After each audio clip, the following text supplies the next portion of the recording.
I used to deliver hotshot freight across the Great Plains, or Minnesota area. One night, around 2 a.m., I was hauling across North Dakota trying to reach Montana by morning. I was delivering a particularly valuable tractor part that a farm desperately needed for the following day. I began to notice some highway hypnosis sneaking up on me, but it didn't really bother me because I'd been through it 100 times before. But anyone who has driven across North Dakota knows that it is incredibly flat, like really flat. There also tends to be very straight and long roads. It's somewhat easy to see things on the road that far away, even at night too, which is always helpful really.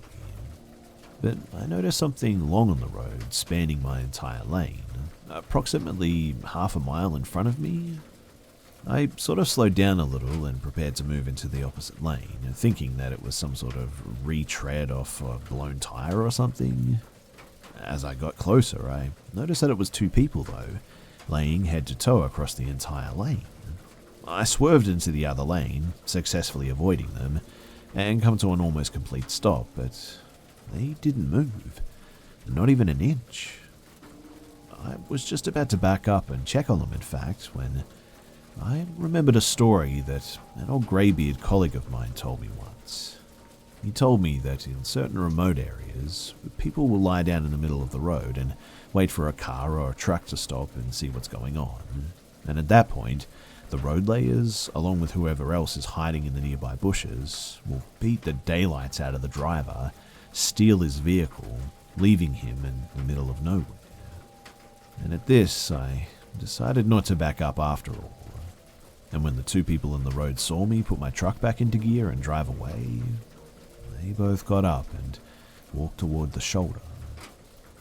I called the police and explained what happened, but we were so far away from civilization that I doubt anything ever came of it.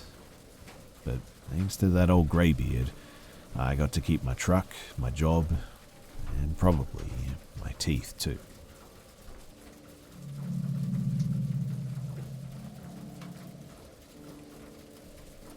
I moved a lot growing up.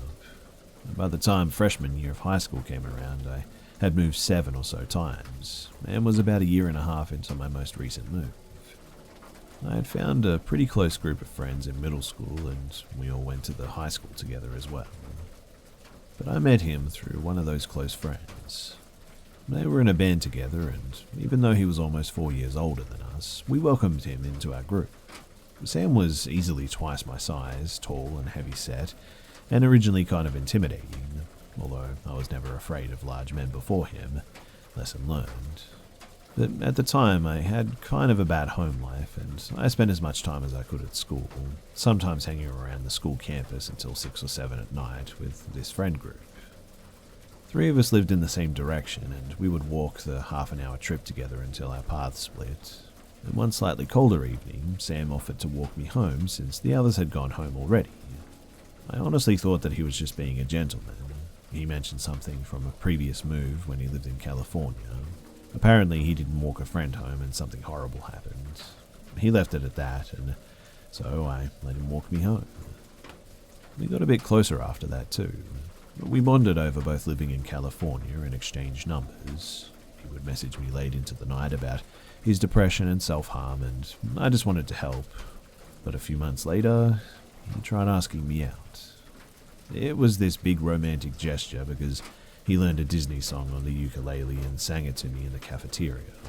But I was already dating someone, and when I turned him down, he got really angry. It was a sort of freaky, quiet, twitchy kind of angry too, and I felt really bad. But it was at this time that I started seeing him everywhere.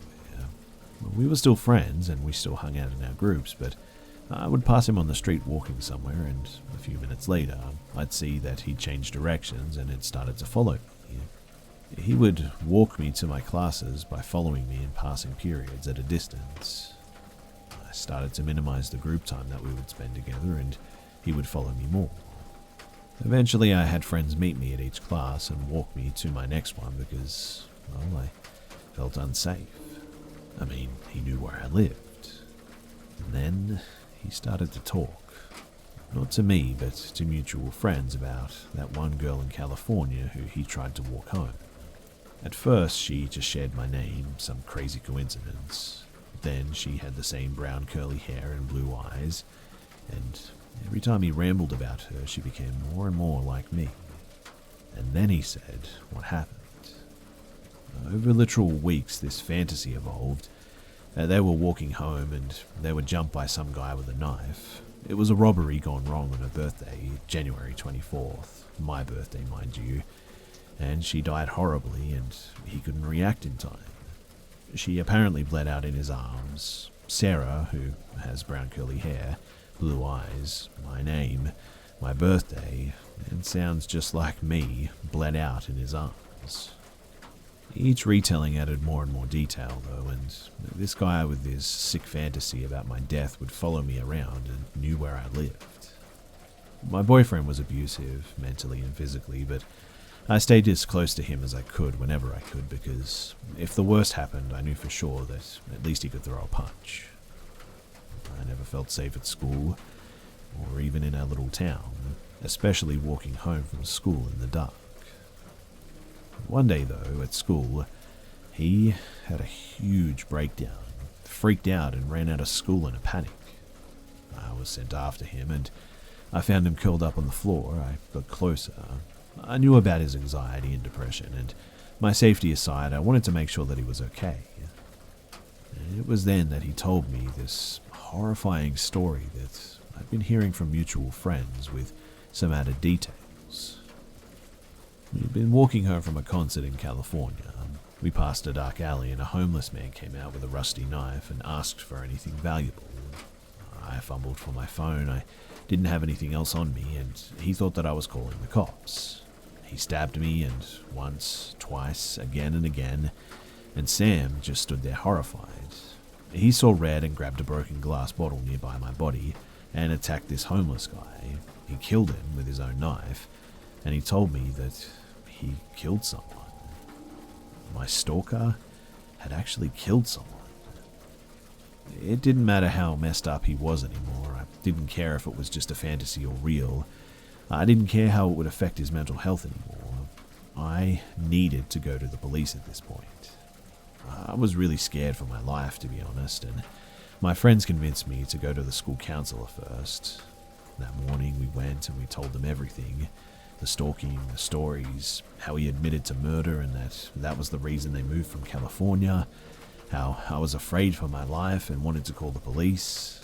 The counselor didn't take any of this seriously, mind you. She went to the principal, and the principal, not a mental health expert, called Sam in to talk about the accusations.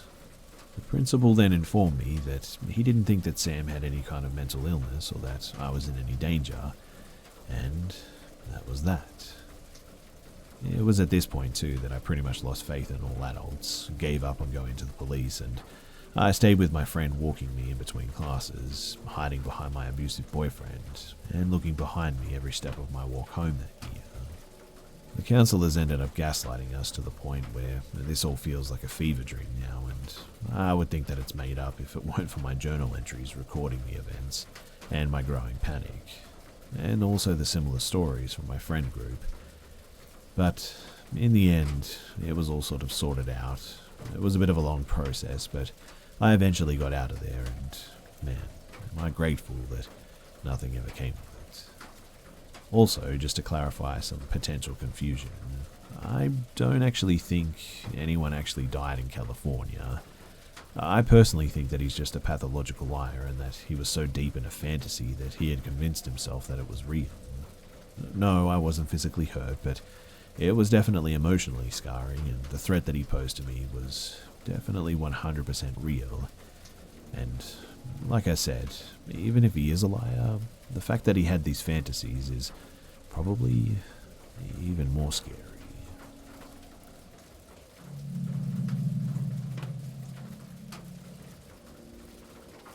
This happened about 3 years ago, 2016 to 2017-ish, when some friends and I went hiking on the Appalachian Trail in North Carolina, close to Boone, but still a good 30 minutes drive from the start of the trail. We get in a few hours before we start to make camp so that we can beat the time and enjoy the mountain scenery at dusk before it gets dark. We set up, tie our food and things to the tree, roll a couple of smokes, crack open a few, and enjoy the mountain face overlooking the valley. Truly, the Appalachians are just gorgeous. And then we hear it. There's just this blood-curdling scream out of nowhere. It seemed to come from our east, opposite from our campground and the trail. We all immediately freaked out, with a couple of us yelling out and one or two pulling out their pistols. We all just sort of stand there frozen for a second when we hear it again, and then silence.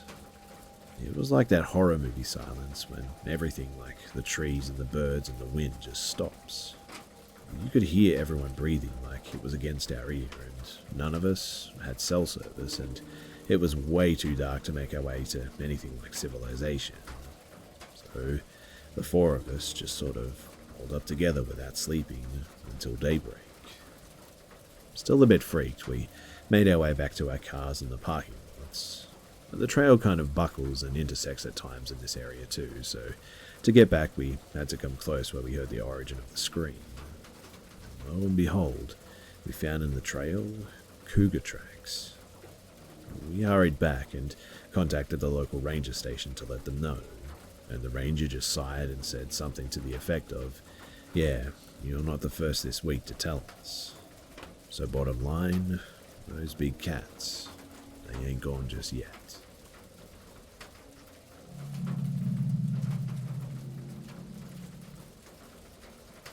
It's been 2 years since I worked maintenance in 2 really shady apartments in Birmingham, Alabama.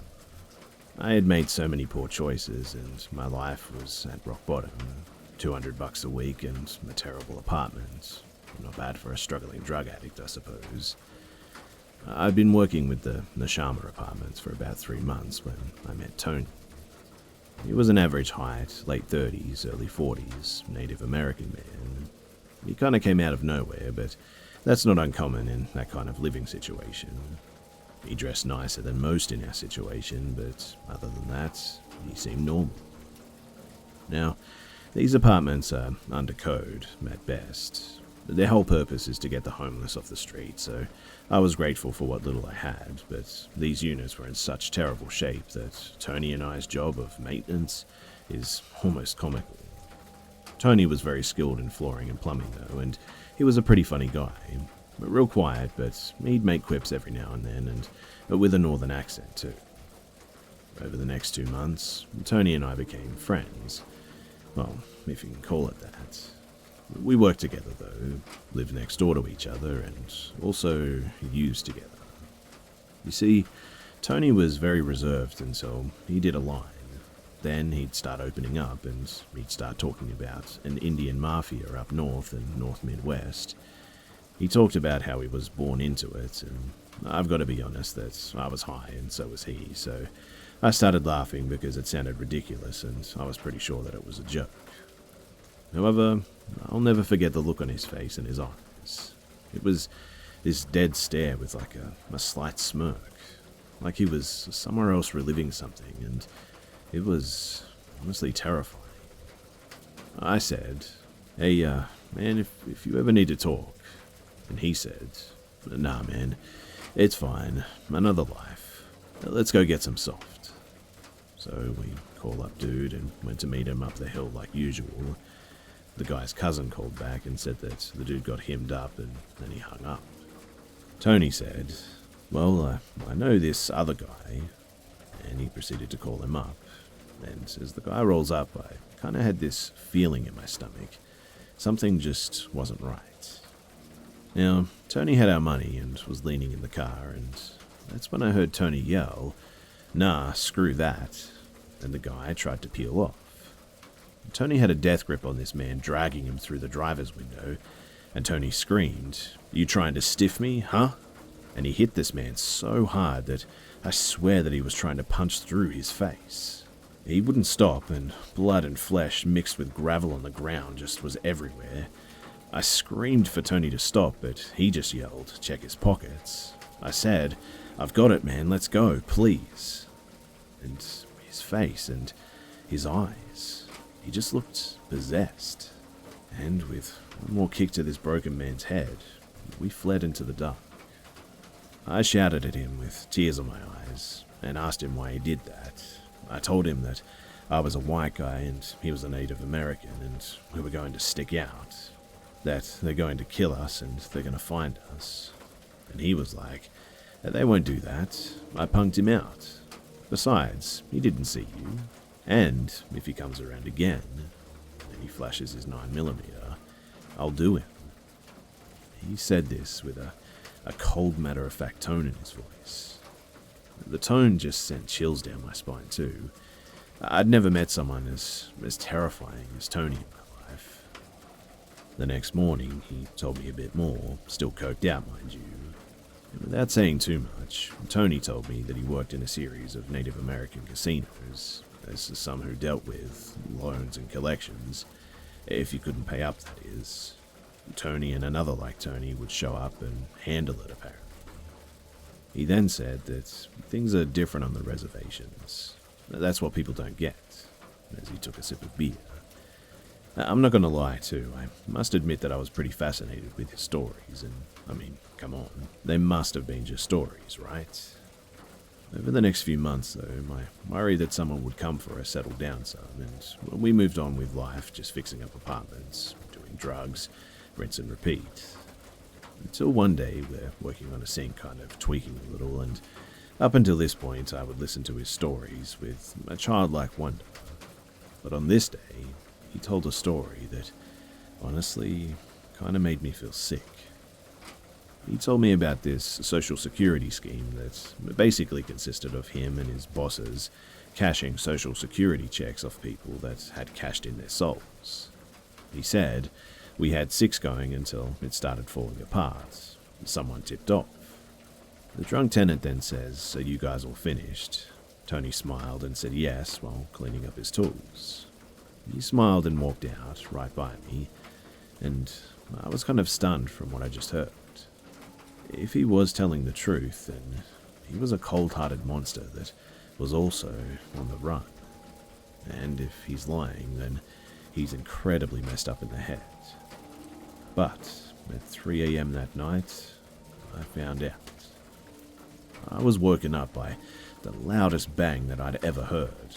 After the bang, a flood of blinding lights filled the entire apartment complex. A lot of shouting from outside. I didn't know what the heck was happening. I yelled out to my elderly roommate, what's going on? I ran to the front door and opened it to an armored US Marshal and a sea of blue lights. The Marshal told me to get back inside now sternly with a rifle pointed down towards, but definitely in my direction. And so, I didn't argue, and that's what I did.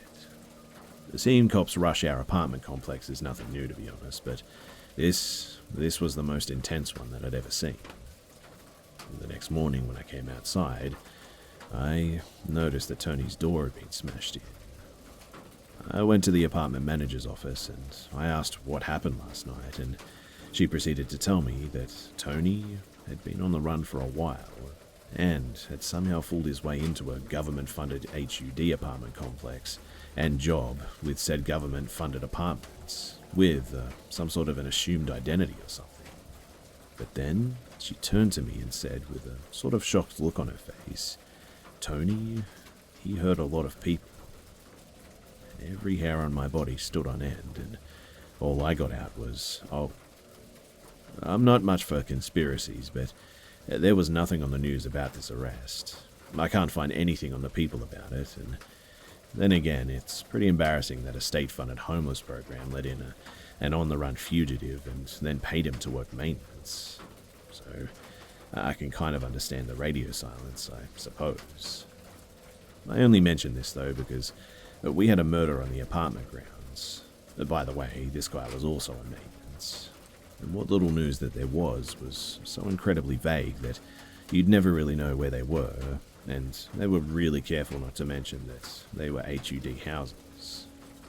And so, in the end, I guess the moral of the story is you never really know what's going on in the head of the man that is right next to you.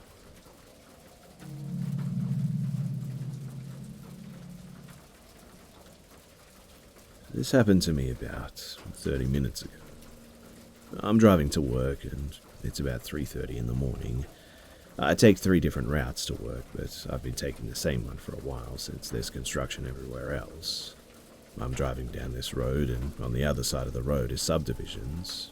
I'm listening to a podcast, trying to keep myself awake until I can get some coffee. I start getting this uneasy feeling in my stomach, but I thought it was my body telling me to get some caffeine and maybe something to eat. I ignore it and continue driving. And all of a sudden, this guy starts running out in the middle of the road. I barely see him since he's wearing dark clothes, and I manage to slow down and notice that he looks pretty freaked out. Now, I listen to a lot of podcasts about creepy stuff, ranging from true crime to supernatural, and I know the rules to stay safe in these sorts of situations. I normally wouldn't stop, but I knew that if something had happened to me, I would also want someone to stop for me, so I did. Luckily, I kept my car running and rolled down my window just a little bit so I can talk to this guy. I asked if he's okay, and he started freaking out saying someone was trying to kill him. He told me that his dog was ripped apart in his front lawn and he tried to pick up the remains to try and bury it, but he saw a man running after him with a knife. He said that he thought it was probably a coyote or something at first, so he wasn't suspicious, but he ran off when he saw the man. Now, I was pretty freaked out, but it was about this time that I noticed something. Yes, it was dark, but with the lights on inside of my car, and the lights that were on out front of the subdivisions, I could see pretty well. He was younger, about mid-30s, dark black hair and green eyes. He was wearing a hunter's jacket and jeans. I live in Idaho, so hunter's jackets are pretty normal attire here. But what I noticed, however, was there was no blood or fur anywhere on him. I asked him why there wasn't any blood on him, and his whole demeanor changed instantly. It was honestly like turning off a switch, and my blood went cold. He stared at me for what felt like minutes, but it was probably only a couple of seconds. And what came out of his mouth next was the final straw for me. His whole body relaxed, he stopped shaking, and he leaned closer towards my window, smiled at me. It was a sort of twisted type of smile, and his eyes went sort of dim and dark. He took a deep breath and then said, "I was going to help you." He then started cackling and tried to open my door, and immediately I rolled up the window, put my car in drive, and sped off down the road. And I didn't stop for anything after that. Once I finally got to work, I started crying, and I still have 10 minutes before I have to go in, but honestly, I'm terrified to even get out.